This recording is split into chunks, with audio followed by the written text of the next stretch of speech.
Before coming to Cambodia and Angkor Wat specifically, I heard lots of rumors. Like they take bribes at the border. You won't be able to drive the scooter unless you have the local driving license, and there is 100% of getting robbed. I spent days trying to figure that out, Googling, searching in the forums, like expats chats and Telegram and whatnot. And even after that, I was not 100% sure that the information that I got was correct. So I put it to the test, and now I'm gonna tell you what actually worked. The closest town to Angkor Wat is Siem Reap or Siem Reap.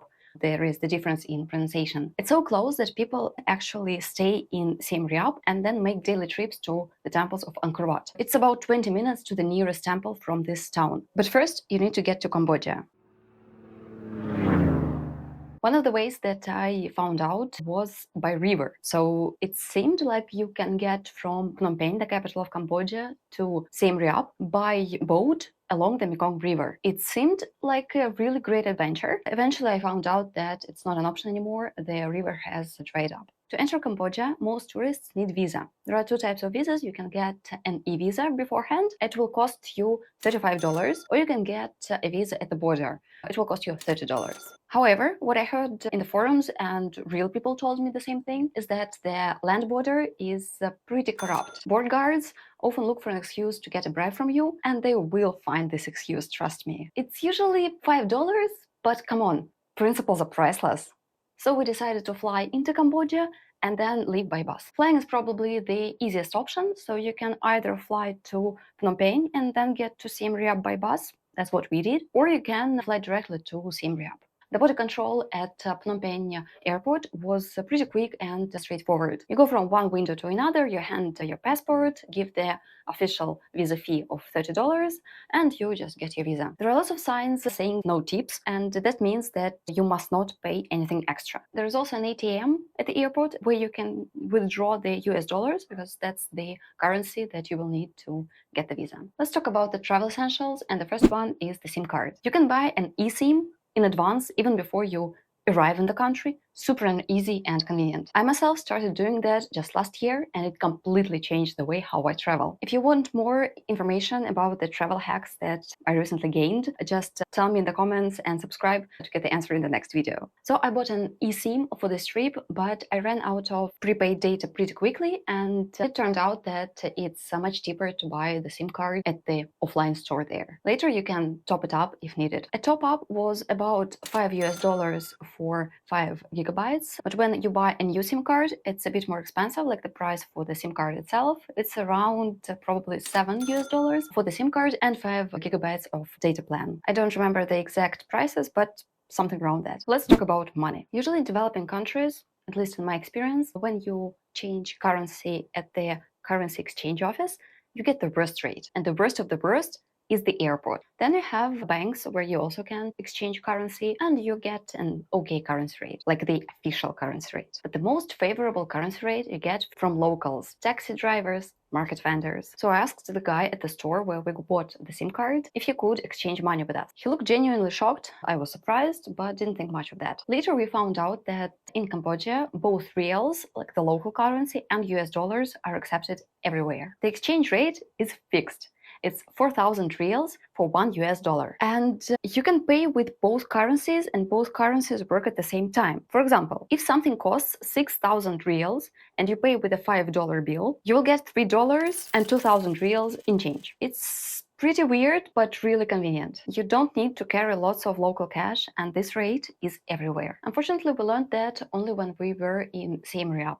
When we were in Phnom Penh, we didn't have any local currency, we just had cash in US dollars and also the credit card. So we thought that we couldn't buy anything at the market, and we had to walk quite a while to the big supermarket to pay for overpriced water, because we could pay at the big supermarket by card, but the prices were not as good as in the market. Before the trips, I heard lots of terrible stories about safety in Phnom Penh. People said that pickpockets were everywhere. You need to keep an eye on your belongings all the time and never walk with your phone in your hands, because they will just snatch it. They warned that you probably won't get mugged, but a passing motorcyclist will snatch your bag and just go with it. That kind of thing. Maybe I was cautious, maybe I was lucky, but nothing like that happened, and I didn't see anything suspicious going on around me either. I hope that means that things are improving there. As for Siem Reap, I was expecting some kind of a village with dirt roads and huts made of palm leaves. It turned out to be a lovely town with parks, streets where you can walk, different cafes with cuisine from all over the world, and lots of tourists. And great places for nearly every budget. Let me paint a picture. Usually when people say Angkor Wat, they mean the entire complex. But actually, Angkor Wat is the name of just one temple, probably the most famous and popular one, but still just one temple. But apart from this main temple, there are a lot of other temples in this region that you definitely need to check out. This whole area used to be a massive city. Imagine the city the size of the modern New York. It was really beautiful, and then people lost it, literally. If you want to hear this astonishing story and also some funny stories from my personal experience, let me know in the comments. To get to the complex and around the complex, you need some means of transportation. There are several ones: tuk-tuk, a bicycle, a guided tour in a minivan, and renting a scooter. I was not quite sure about the last one. Let me say this once and we will move on. Imagine the heat, 35 degrees Celsius or 95 Fahrenheit if we have some Americans watching. And I think people who are paddling in this heat are genuinely insane. Science gave us internal combustion engine, and we don't use it? Talking about the guided tour in a minivan, I personally think it's a bit boring. You're stuck with the crowd and being herded around by the tour guide. There is no time to explore by yourself and soak in the atmosphere. The only real advantage, I would say, the AC. And in Cambodian heat, that's kind of an advantage. That's a pretty big deal. The most popular way to get around is by tuk-tuk. First, you need to find the driver. You can just find him on the street. There are lots of tuk-tuk drivers, and everyone will be willing to drive you around for the whole day and get money for that. So you agree on the price, and then he will take you around during the whole day like you're some kind of a plantation owner. As for the advantages, you have the dedicated driver who knows this place, and navigation isn't your problem. You can relax and have snacks between the stops. If you never traveled by a tuk-tuk before, it's a fun experience. You also explore all the temples at your own pace. What's also interesting is that you can enter the temple from one side, then walk through the temple, and the driver will meet you at the opposite side. Not all the temples are built like that, but in some cases it will save you some time because you don't have to go all the way back. Here's a tip for you if you choose this type of transport. Don't pay upfront. Pay at the end of the day. Look at it as some kind of insurance. If you pay at the end of the day, the driver won't leave you behind at some temple. Instead, he would be actually searching for you when you go out of the temple, and it's pretty convenient because the parking lot is packed with the same looking tuk-tuks, and sometimes it's pretty difficult to find your guy, and he will be just looking for you.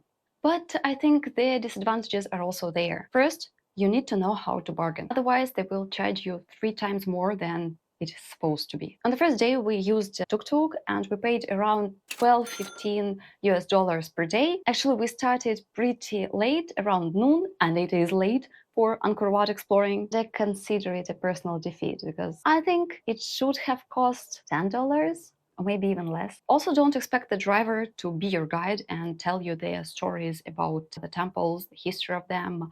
You need to get all the information yourself. If you want to see the sunset and sunrise, and believe you want to see them, the driver will charge you more if you want to do those activities. Also, what's more important to me is that you're kind of tied up with a stranger who might not like your insane plans to see as much as possible in the shortest time period. You also need to tell the driver where you want to go and keep track of what temples you have visited and what temples you want to visit. Some drivers might want to skip less popular temples to just wrap up the day earlier. But what's more important is my desire for adventures. So this option for me was not an option. So scooters. There is a lot of information and most of it is a bit out of date about renting a scooter to see Angkor Wat.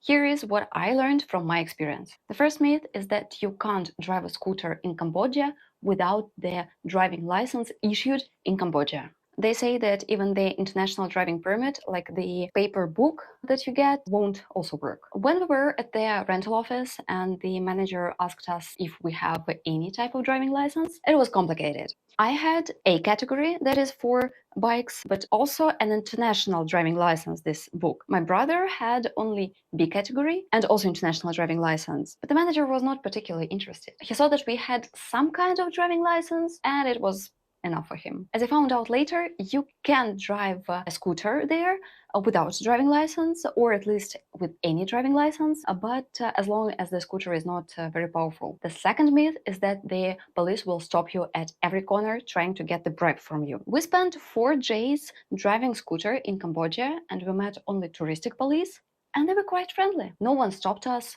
No document check, no bribes. The third myth is that tourists cannot enter the Angkor complex by scooter. They allow only locals drive motorbikes or tuk-tuks there. Tourists must use bicycles. We didn't see a single sign that said that we can't drive there.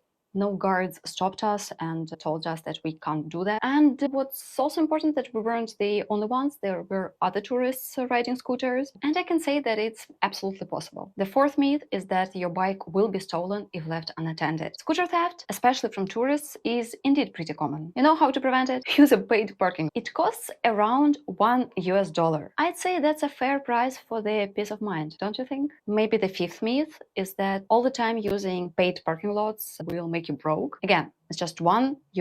Totally worth it to not be constantly paranoid. By the way, the designated parking lots are just near the most visited temples. If you go to the ones that are less visited, less popular, you won't see any designated area for parking or even people there.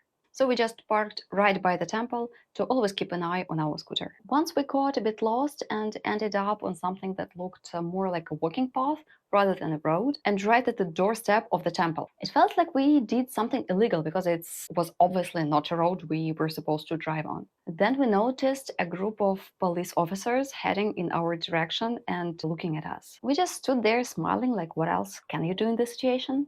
Turned out we actually parked near the building where they had their regular police meetings, and it was nothing to do with us. The police asked us not to park directly near the temple, and they suggested that we park just near their building for their meetings. And that's one of the many funny stories from this trip. If you want to hear more, let me know in the comments. Overall, I'm glad that we didn't listen to random people on the internet. Ironic, I know. We tried out ourselves. We had total freedom of our plans. One morning, we actually went to the main Angkor Wat temple, saw the sunrise there, then went back to our hotel, had an included breakfast, had a nap, and then headed back to Angkor complex to see the rest of the temples. It was a great plan. And on the last day, we also drove to another part of this region, not to the temples. We saw the lotus farm, took a boat ride on the biggest lake in China, but that's a completely different story. I didn't mention the price, so we rented this baby for $9 per day for 5 days, and the German tourists that we met on our boat trip, they rented the same scooter for $13 per day. I must add that I'm just sharing my experience. Don't come at me if your scooter gets stolen or you spend a fortune trying to pay off the police. Here is some more advice from me. After 2 days of temple hopping, those temples started to look exactly the same. The way that we ended up visiting the same temple twice. And we realized that only after we got inside. Although we parked in the same spot, we passed the same gallery, and we felt stupid afterwards. Any website will tell you to watch the sunrise and sunset at the main temple. You do you, but I would recommend watching the sunset from the Nik Pin Pond. Only locals there, just a couple of people, and complete tranquility. The Srasrang Pond is also lovely for watching the sunset. Also download the audio guide for your phone. There are lots of them, you can Google it. I found one pretty easily, and it makes the whole experience, the whole journey more enjoyable. The next one is a weird thing. Download the compass to your phone if you don't have it pre-installed. It will help you when the audio guide in your headphones tells you to go from the northern hill to the western gate. I have no idea whether the south north actually do confuse them sometimes, so it was helpful. And it honestly was the first time that I used compass on my phone, not for fun, but for practical use. Some advice about the clothes that you wear. You should consider 3 things. The first one is be respectful. No overly revealing outfits. It's a sacred place, you need to be thoughtful of that. Protect yourself from the sun. The heat is intense. It's really easy to get a sunburn or even a sunstroke. Light colors are great in the heat, but beware. I had to throw away several white t-shirts because of their red sand stain. That stuff gets everywhere and I couldn't wash it off. By the way, if you rent a scooter, don't forget that your AC depends on the time of the day and the speed. During the daytime, it's a delight. total freedom, wind in your face. But at night, you will want to slow down and put on a jacket. And also, be prepared to feel like you're a windshield of your scooter. Spitting out the mosquitoes wasn't a fun part of the experience. So after spending 8 days in Cambodia, I busted several myths. And I guess the one that is the most important is that it's not dangerous. Siem Reap is a typical touristic place full of European tourists. Phnom Penh is your classical Asian capital. Loud, noisy, but not unsafe. And overall, Asia being Asia in all its unforgettable forms. I have so many stories from this trip to Cambodia, and not just Cambodia. This time in Armenia, when we visited the man-made cave that the man himself built under his house, and it took him 23 years. You can watch this video here. I've been to 39 countries, and I have thousands of different stories. Some of them are funny, some are a bit weird or thought-provoking, some are a little bit crazy. And I really want to share the best ones with you. Stay tuned and see ya.